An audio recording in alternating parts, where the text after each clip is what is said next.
We have today with us Dr. Pramila Kudva, who is a PhD in education. For over 18 years of her life, of her professional career, she's been a principal of three different schools. And all the three different schools that she was a principal of, she really was responsible for ensuring a total transformation in that school. So that I think is phenomenal, because if we can get the insights out of a principal who has turned around schools, who has taken over schools when they were at their lowest bit and then taken them to new heights and new levels, I think that would be really worth understanding her story. So welcome to Will Talks, Dr. Pramila, and I'm so glad that you were here. You're with us today. Just very quickly for everyone who's listening or watching us today, would you like to share any context for them in terms of where what you've studied, where you come from, anything that would set the context for our talk today? Thank you for inviting me here. It's a pleasure. It's a long journey. I don't know how much I can share, but I'll try and keep it too short. A little short, not too short. I was married very young. I had just finished my graduation. Those days, there was double promotion. And I was a graduate at 18. And my parents thought, graduate ho gayi, now what do we do? Get her married. So I wanted to be a doctor. The zest for learning was very much there. So once the children came along and they started going to full-time school, I started studying. After a hiatus of 15 years. And I studied for the next 15 years. Wow.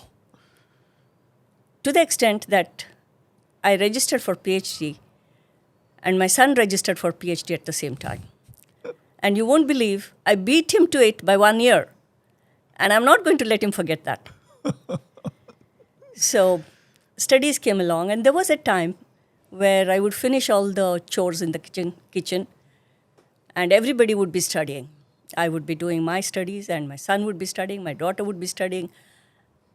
And the whole environment at home was tuned towards academics.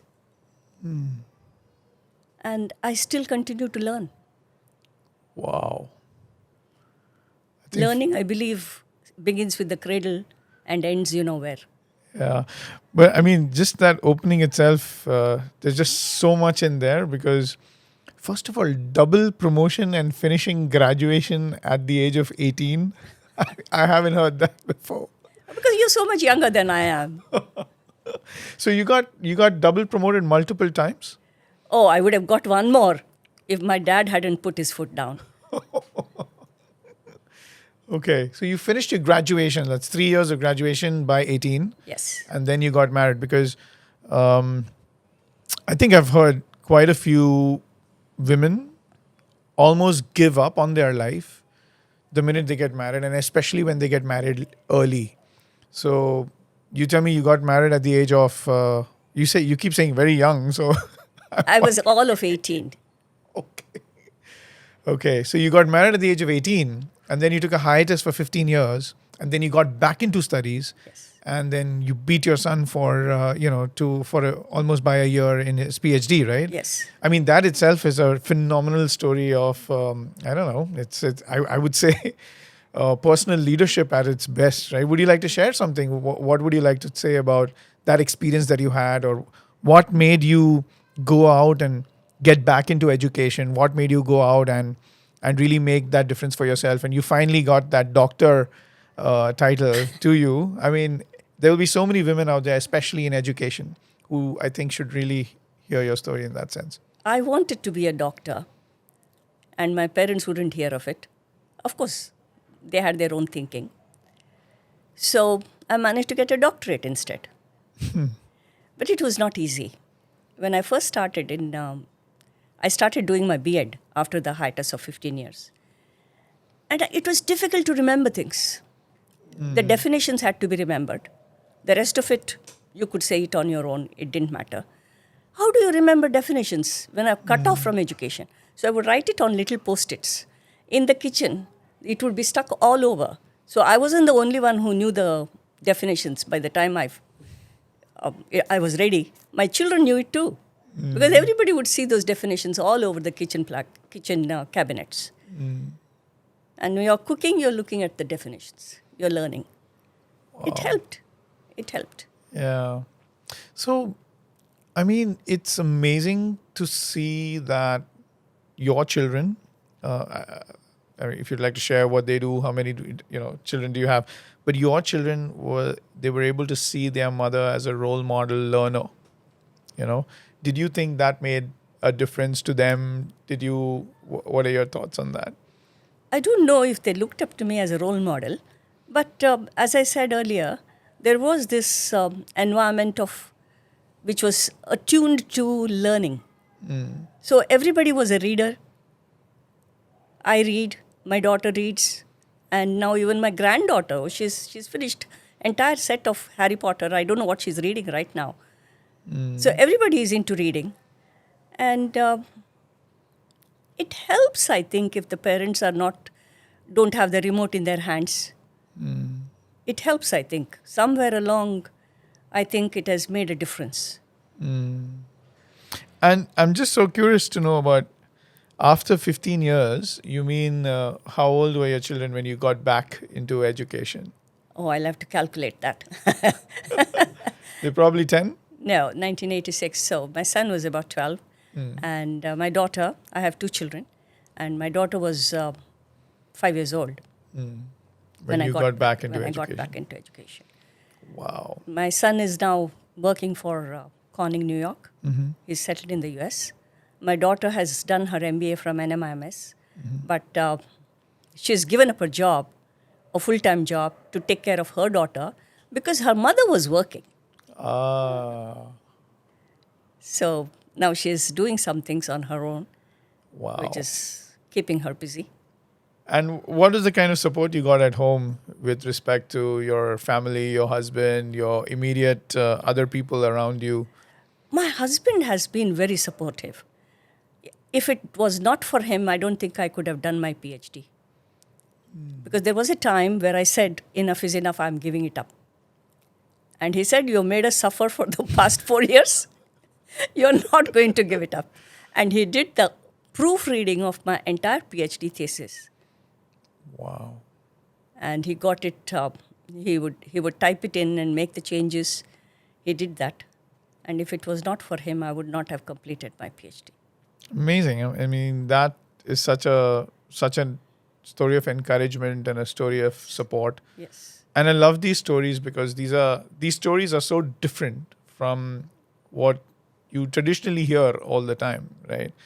And it's so nice to talk to somebody who had a dream, and that dream then got converted into a desire, and then you were able to create the determination, right, to actually make that happen. So many of us are just in that dream world, and just for us to see that, it just proves so many things, that people have all these self-limiting beliefs. So what was the first job that you did? I started working as a teacher at Hasnath High School. And the principal of that school was my classmate for B.ed. Oh. And I started working there. And later on, as a few years later, I went back to that school as a principal. Wow. So how does that work? Like, this would be really nice to know. Like, you joined a school as a teacher. What were your experiences as a teacher of that school? And I'm sure there would be things that you would have been very happy with, and there would be things that you were not very happy with. And when you came back as a leader, many teachers feel they don't have the power and authority to change things. But now you've come back to that school as a leader. What were the things that you thought you wanted to change, or what are the things that you made change happen? Did you make change happen somewhere? Yes. Or, as they say in entrepreneurship, employees who have worked in a particular place and who are subject to certain rules, regulations, which they thought were not right, tend to keep the same thing when they become the boss, because they say they experienced that, So did you break that mold? Tell us more about that experience. I did break the mold. When I went back, let me start at the beginning. When I was a teacher in the school, I loved it. There was so much of freedom given, and we used to work on projects. And I was given to understand by the principal at that time that the ICSE boards initiated the projects into the curriculum after seeing what we were doing at Hasanath. Whoa. I don't know how true this is, but this is what she used to tell us. And later on, when I went back as a principal, I changed one thing.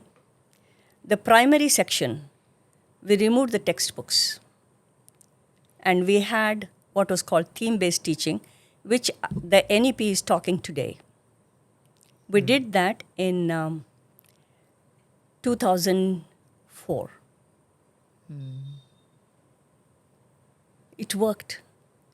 And the holistic learning, integrated learning, all that we did, it was interesting. But it sounds really difficult for two reasons. Yes. One, you were a teacher who became a principal, which means this was your first principalship. Yes. And second, although you say you just made one change, that was a very significant change, right? To take away textbooks, because for most Indian schools, teachers, leaders, and parents, the textbook is the ultimate symbol of learning or academic experience, right? So how did you do that? And is there anything that comes to mind? Any very difficult situations that you had to get through? I had to take the buy-in of the parents. Once you get the buy-in of the parents, it's a cakewalk. How did you do that? Convince them, show them, tell them, explain to them what are the advantages of not having a textbook. And it works. Yes, I had another thing in my favor. It was a small school. So the number of children in the class were also small.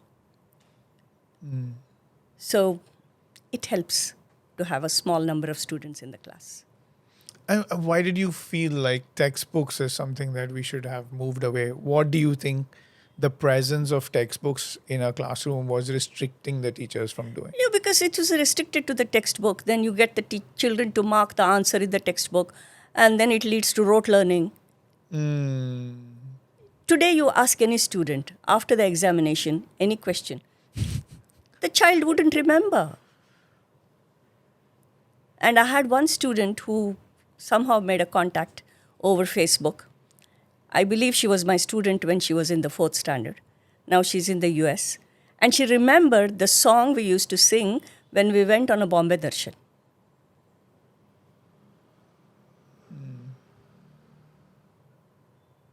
So that is a proof for you.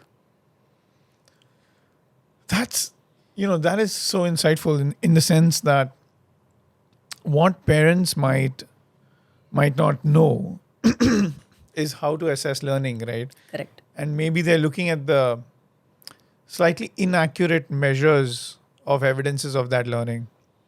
And I think when we are confined to these restrictions of textbooks and things like that, in many ways, I think teachers stop thinking, right? They're only then trying to finish the book. So that would have been quite an amazing experience for you. What were some of the benefits that you saw after that? The children could relate. Let me give you a concrete example. Supposing we teach Bombay in grade 3. Then we move on to Maharashtra. Then we move on to the other states or India. Before you talk about NASA, you need to know what Sri Harikota is doing. So the children are able to go from the known to the unknown, from the present, from the concrete to the abstract. So these are some of the maxims that we learned during B.ed. And we've forgotten all that. So we were able to see the difference in that sense. And once you moved out of this school, what was the other school that you went in as a principal? I moved into another school. I don't know if I should mention all the names. Another school. Yeah, another school. A school with a good name to itself, a brand by itself. And there was no principal in the school when I joined.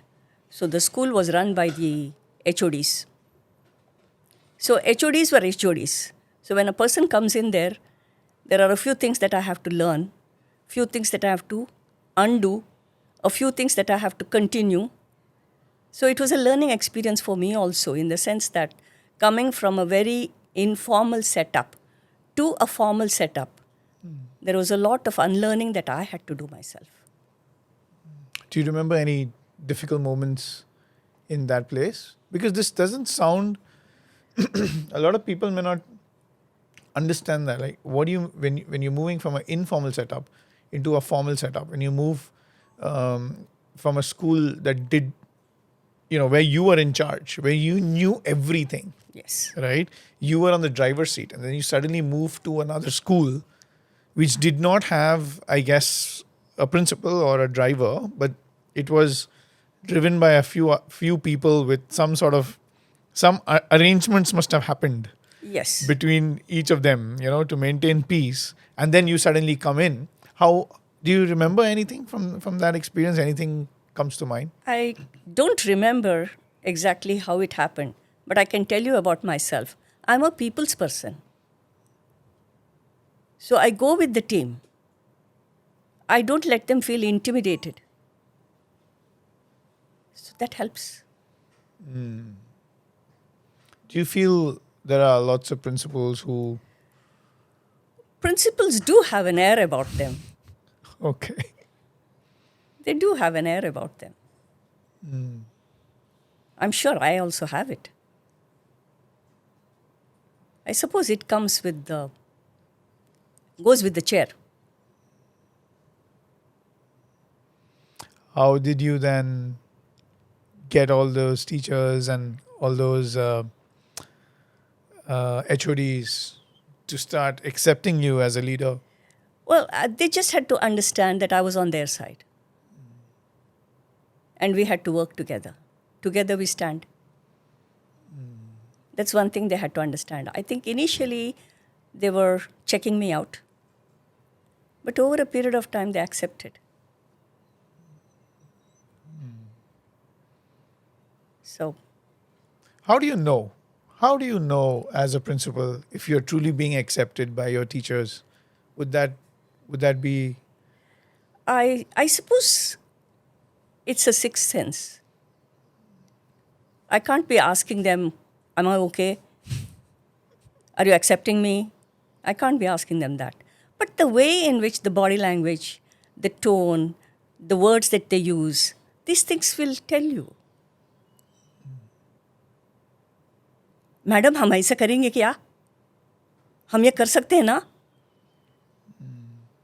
Not that. What do you want us to do? So there is a willingness to contribute. There is a willingness to innovate. And there is also the feeling that she's not going to say no.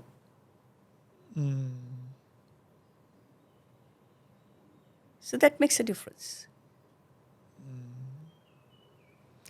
That's that's really interesting, because from what you're saying, while a principal's job looks very administrative, very authoritative, but at some stage, I think it's such a role filled with empathy, with connection, with understanding, right? Were there any trying times for you in a situation like that? Like, how do you build empathetic, compassionate, supporting relationships with your teachers at the same time as a principal? Because you're like a super principal, right? You want to make change happen. How do you then have difficult conversations with them? How did you give difficult feedback to your teachers? Is there anything that you'd like to I think don't through and share? remember all incidents, but there are some things which happened in the last school that I was working in. I run a tight ship. Because the school was down in the dumps. The morale was low. And there were some things that didn't go right when I took over. And I was given a mandate to set things right and to stay in the school for at least 5 years. I stayed there for 7 years. So a few things had to be set right. And there was no compromise there. So one of the things I told the team, I'm with you, but these are the things that we need to deliver. And I have no favorites. You do the work, that's it. I'm with you. So the no favorite works.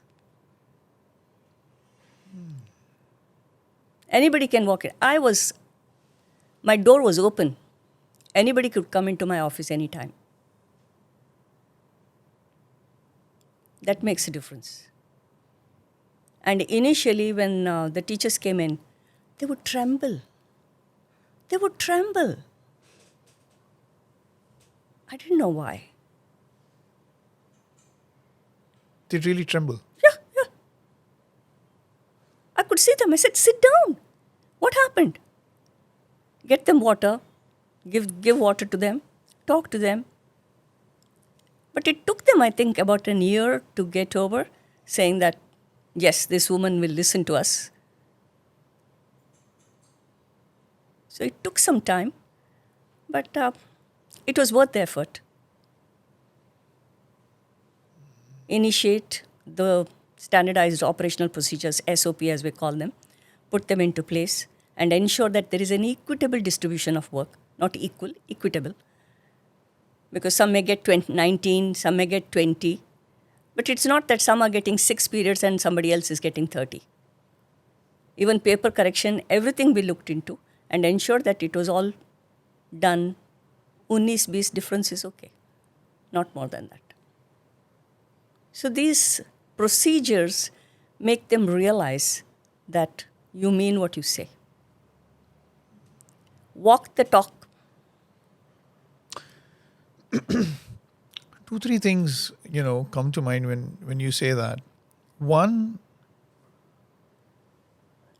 there is this whole idea of fawning in school. And by fawning, I mean people tend to not put their thoughts forward in the interest of maintaining harmony and peace. Yes. And if there is a leader who's strong, then they just want to give in and be very compliant and eventually just completely lose their own sense of identity. So there is, on one end, there is this whole idea of fawning. On the other end, we want people to have a sense of leadership and we want people to take on responsibility. Now, the reason I'm talking about fawning is this, because when you say no favorites, you just add so much of safety, I think, in that group. Because the very first thing that many people like to do is just go become the favorite, right? Do a little extra work. How do you become the favorite? You do some overcompensating work, some overcompensating behavior, try and become the favorite. And through favoritism, I think they try to control the principal and then use that relationship to then leverage their position with other members of the group. So when you say no favorites and then when you act in that capacity, I think that itself is very, it just, I think it creates a very safe space, right? Yeah, when I addressed them first and said no favorites, they clapped. They clapped. So that also rang some alarm bells. So I was breaking the norm there. So I changed what was the system that was existing to a different system. So 2 things you're saying there that really is powerful for me. One is the fact that you said equitable work distribution. Yes. Please tell us more about that. Like as a principal, how, because I'm now kind of thinking if it is inequitable work distribution, people then feel like they are being harassed and then they're not going to feel good and so many things happen. Tell us more about this equitable work distribution. So what we did was we decided how many periods an HOD should have to teach, how many periods an HM should have to teach. As a principal, I also taught because without teaching, I don't know how I can survive. So each teacher Now, maths teacher, for instance, she will have 30 periods in a week. Now, art teacher may have more because he doesn't have corrections to do. The PE teacher can have more. He doesn't have any correction to do. So these things were made very clearly explained. They were clearly explained to the staff. So this is how it is going to be. And when the examination papers are given for correction, you have to see that somebody gets 8 bundles, somebody gets 2 bundles. That is not equitable. Ensure that everybody gets 40 students in a class, 6 bundles, that is 240 papers. 40 students and 2 bundles is only 80 papers. So here also you need to look into. I think these details, I mean, I'm sure that it comes along, but for a principal to really watch over these details, show that the principal then cares for each teacher, right? Yes, it makes a difference. Once they understand that these things are being sorted out, then I think they thaw.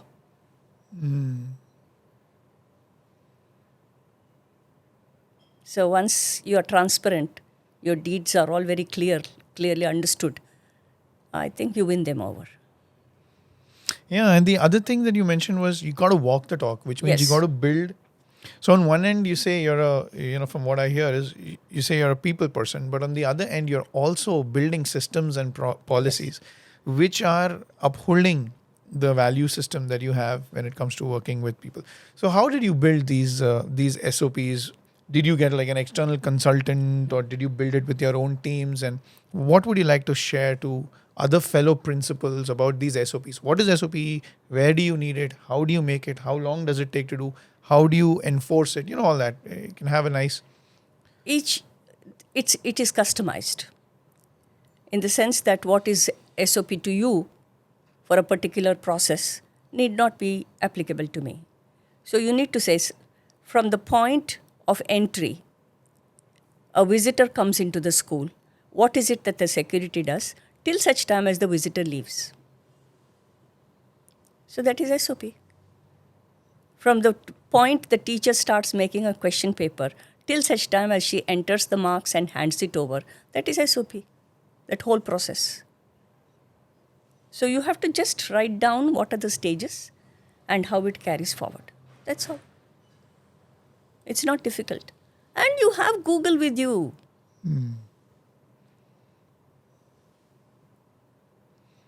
So that's like a lot of principals say, they're tech averse, right? They're not very. A lot of them, yeah. A lot of senior principals feel like technology mera computer sir karega. Yeah, there is somebody else in the school who will do. What are your thoughts on that? I do my work myself. And I believe if somebody were to say that senior citizens are not tech savvy, I'm willing to have a debate with them, have an argument. And I'm sure I'll win hands down. Fantastic. So tell us a little bit more about this journey you've had during the lockdown. I believe you got into a journey of creating artifacts or creating portfolios. Tell us more about what you built. I've always been a learner, as I told you earlier. So I started writing a book. And the book got published just a little before COVID struck. So nothing much could be done. The Amazon shut down and no deliveries happening. So the book didn't do too well as far as the number of copies that were sold. But it gave me an exposure in the sense that I would write about the book and publish it, little nuggets, and publish it on Facebook and on LinkedIn and Instagram or whatever. And I got chance to conduct workshops on that. So in that sense, it helped me. And what I also did was take workshops for my own school teachers, which was a part of their upskilling. So actually, when I retired now, I think those teachers are much better off than some of the other teachers because they've already got an insight into several of the techniques that are already in the book. And I still had a lot of time. How many webinars can you attend and register? So I made a website of my own. WordPress gives you a chance to make a website. It's nothing great, not a very interactive website, but it's mine, made by me. And I started a podcast, sorry, an audio, and I've published about 62. Right now, I'm fatigued, so I'm taking a break from the podcast. How is your learning? What are these podcasts called? If more principals and teachers want to Sorry. go listen to the podcast. A story for your query. Okay, tell us more. Oh, I love to narrate stories. And my students refer to me as a storyteller. So I said to myself, I can connect any story to any concept. So I said to myself, here is a chance. People have their queries. They don't know whom to ask. And here is a chance. I'll connect it to a story. Now, I'll give you an example. The Bhagavad Gita was narrated by Lord Krishna to Arjuna in the middle of the Kurukshetra. Because Krishna says, I cannot fight my own people. So Krishna tells him about the dharma, the karma, and why he has to fight these people. And that was linked to Lion King, which was made by Walt Disney. And that podcast, I think I called it Gita in Daily Life. How the lion goes out and how he finally realizes he comes back and takes his position, kills his uncle, and how the way of life has to be conducted, how it can be taken forward. So the Gita connected to Lion King. But I just narrated it, but Walt Disney did it. So how would people be able to use these podcasts that you've done, over 62 of them? You think teachers could listen to them or share it with their classes? Some of the podcasts were picked up by the teachers, and they have used that and for their annual day. Because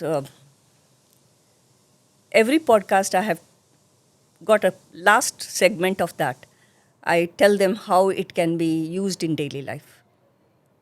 Because without application, I think just giving a lecture is plain theory or a story is not going to go very far. And I think storytelling is a very powerful way of Yes. getting people's attention and getting them to understand complex topics, right? And especially children love stories. And I think slowly with the advent of all this, in electronic media, I think that whole idea of sitting next to somebody and just listening a short story, I think children are Let me not. give you one example. I was teaching in a school, primary section, and I've come from South. I'm from Bangalore. And my Hindi is, I can get by, but I can't teach Hindi. So the principal wanted somebody to teach Hindi. So she asked me, I said, I'm sorry, ma'am, I can't teach Hindi. She said, fine. So she asked one teacher of grade 1 to come and teach Hindi in my class, which was grade 5. And she said, you go to grade 1 and teach mathematics. I said, fine, grade 1 maths. I thought it was a cakewalk. I went there. I'm calling out the names and distributing the books.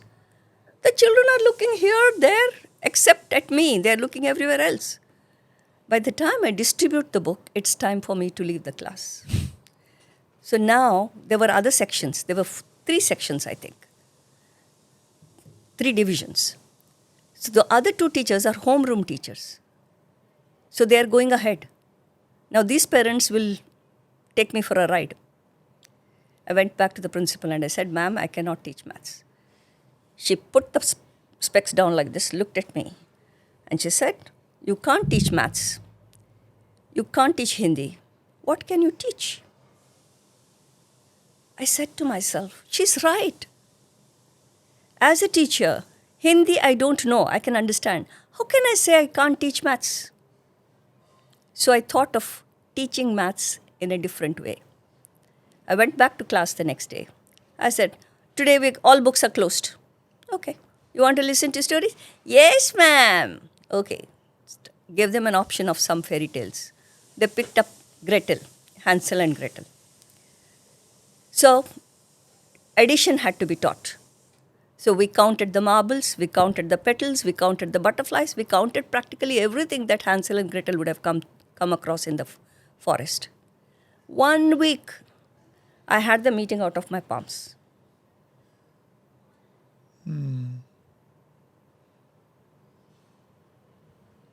So, the moral of the story is, you just have to innovate.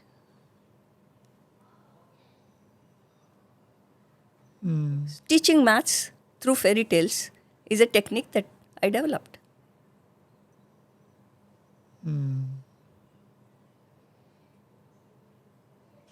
So, as being somebody who's been a teacher for such a long time and somebody who's also been a principal for again so many years, as a teacher, I invite you to go back and think about your journey as a teacher, especially after the story.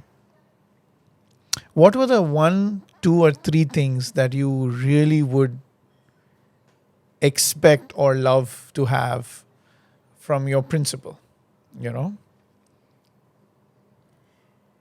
Empowerment, freedom to think, freedom to discuss, freedom to execute.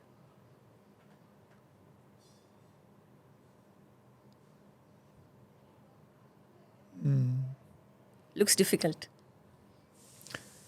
I was just, as you said that, I was just thinking, I mean, that's not what your principal did, right? She put her, specs down and Yeah, she but said, you can't do this, you can't do that, what can you do?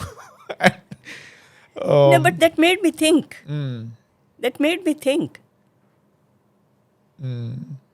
If she were to say, okay, don't teach, I'll get somebody else, I would have probably remained in my comfort zone. She shook me up a little bit. I'm not holding it against her. So there has to be a way that principals learn how to be empowering at the same time being awakening. No? Do you feel? One thing the principals should practice, or for that matter, any individual should practice, is non-violent communication. What's that? When I say something, it shouldn't upset you. Why are you doing this? Why are you late? What made you come late today? The first 2 questions that you asked itself just like suddenly raised Isn't my it? heartbeat. Isn't it? Yeah.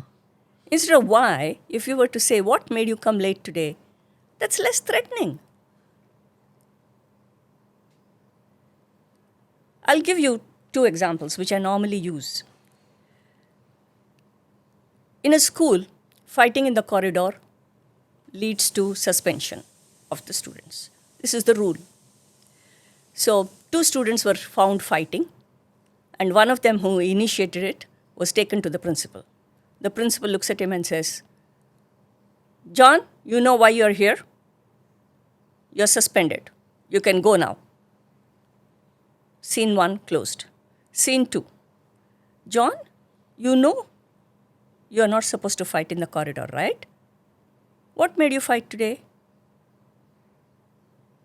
Oh, he said something about my mom, he said something about my dad, or something, he says.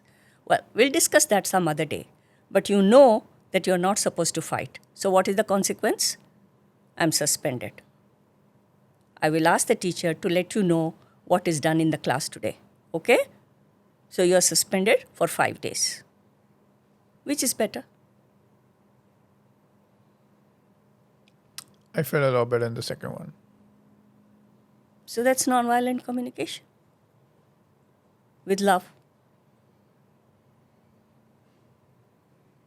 I think we need to deep dive a little bit more into nonviolent communication, because I don't think that is a term that is very commonly and frequently used in schools as well. And I think that would be really good advice for teachers and principals. Teachers so that they can deal with their students, principals so that they can deal with their teachers, and also their spouses and children, and just generally. I mean, please have an open, soliloquy on where do you pick up nonviolent communication from? How have you seen that work in your life? How do you want principals and teachers to use that? I mean, use your time for that. There is one other anecdote which comes to mind, another incident that comes to mind. There was a test going on in the class. The teacher was invigilating. She found a boy copy. So she brought him down to me. He was found copying. There are two ways of looking at it. A, the teacher should have been more vigilant, in which case the boy would not have copied. Two, if he has copied, you could have still given him some time to say, here, he was found copying, write it down and let him complete the paper. He was brought to me anyway. So I had a talk with the boy. Why did you copy? You know copying is not good. You know you're not supposed to do it. He was only putting his head down and not answering. So finally I said, look, I have got a choice for you. You either make a PowerPoint presentation and tell the whole assembly what are the ill effects, what are the implications of copying, whether it is worthwhile. Or write down what you did, introspect, and write what you should have done instead of what you did. He said, I'll make the PowerPoint. He made the PowerPoint. He explained to the assembly. He didn't copy after that.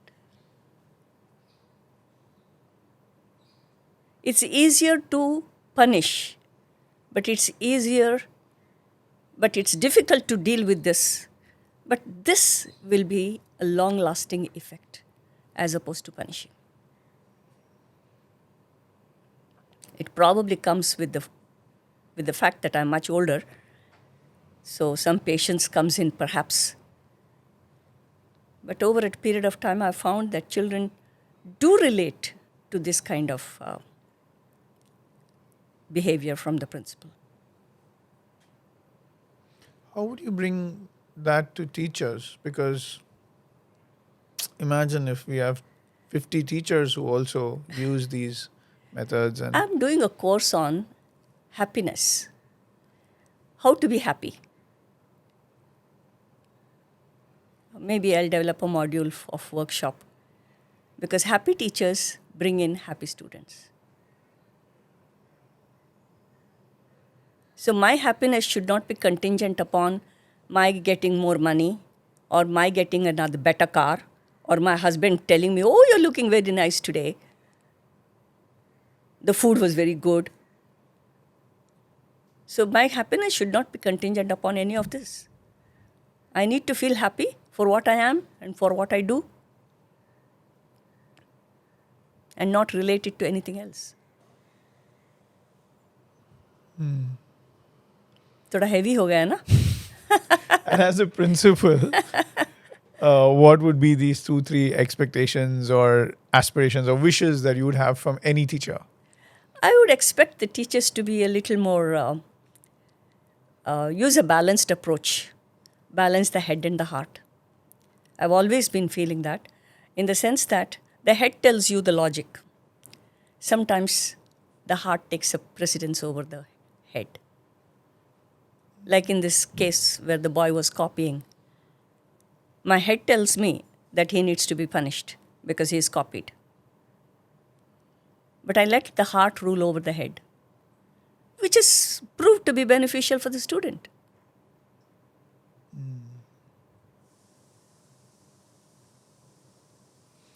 Talking about teachers, and the role that principals have, a very complex role, how do you neutralize staff room politics?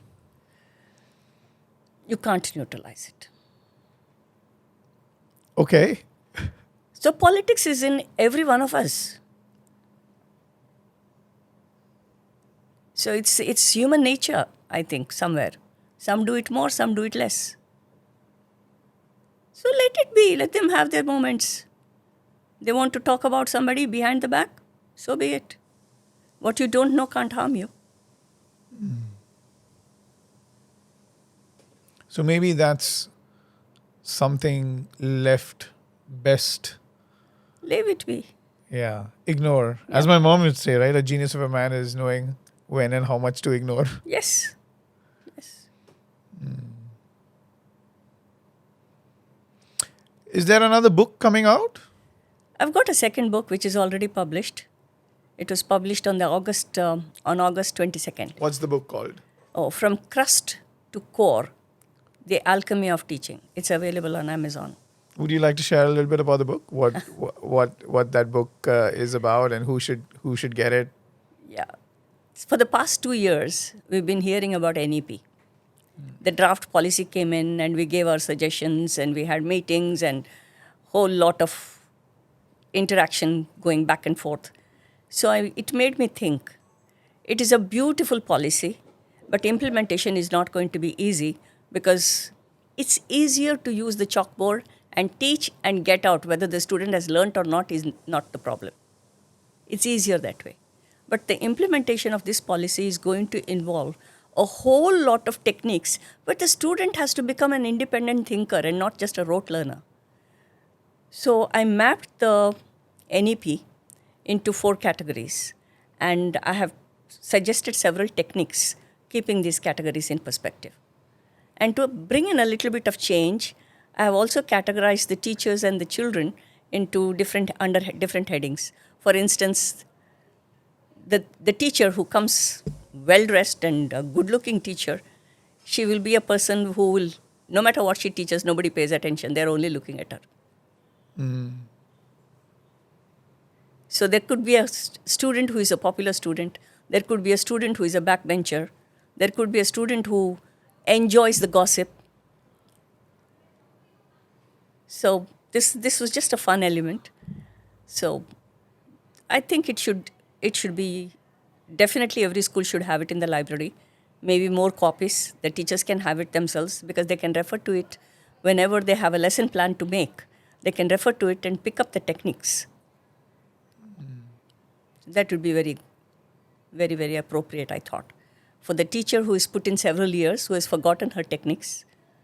Sorry, I'm using her every time because it's a world which is dominated by women. So the teacher can use that, experienced teacher. A fresh teacher can also use it because the fresh teacher will require more crutches to hang on to. And, the principal can also use it. Of course. So from crust to core, Yes. and that book is now released and available on Amazon. That's right. And excellent for teachers and principals to start using Yeah. that book. Yeah, it's really nice to get books from people who have been teachers and principals for so many years, because somehow they are able to very beautifully distill all that experience and put it down as a work of art and contributing to the larger scheme of things in education. We are so thrilled that you were here today and you could come and share so openly about things which are important and things which are often most overlooked, because it's so easy for principals to just get really stuck with the whole idea of marketing their schools only, and the whole idea is to reduce cost and increase admissions and somehow manage parents who most of the time principals feel that parents are not on their side, right? So it was really nice to understand how we can, how small little things in terms of the equitable work distribution could be like a bone of contention for a teacher, and she may keep it within herself, and then that may just like play out in so many other ways, right? If there's any closing thoughts, if there's any final 2, 3, 4, 5, 6 sentences that you'd like to share, please feel free to do so. First of all, thanks for inviting me here. And a few things that I didn't think about. When you asked the questions, I could relate to them. Thank you for that. And yes, my book is available on Amazon. It's been several years of work that I've put in together in that book. The MRP is $350, but I asked them to bring it down to $250. It's available at $250 at the moment on Amazon. And please buy it and use it. The reason I made the book available for a cost is because if I were to give anything free, it is not valued as much as having to pay for it. So the more people use it, the better it is. And just a little bit more. The reason I wrote the book was because a student of mine sent me a foreword which said, "Die empty." I said to myself, I know I have white hair. I know I'm old, but I'm not ready to die yet. But then I started thinking about it. Die empty refers to sharing your knowledge before you move on. The Bhishma Pitamaha was lying down on a bed of arrows, and the Pandavas and Kauravas go to him, and he shares his knowledge before he moves on. So that's the inspiration behind writing the books. And that's what each of us needs to do, share. And when you share, you collaborate and you grow. Sharing you don't have to feel threatened by it. Sharing makes you grow. One cannot take away what is here. Share. Thank you. Thank you so much for those powerful words. And that's it, folks. Today we have Dr. Pramila Kudva, and we are so grateful that after over 20, 30 years of professional service to schools and education, Madam has been very open about sharing and about what works and what doesn't work. So thank you for being with us today. My pleasure entirely.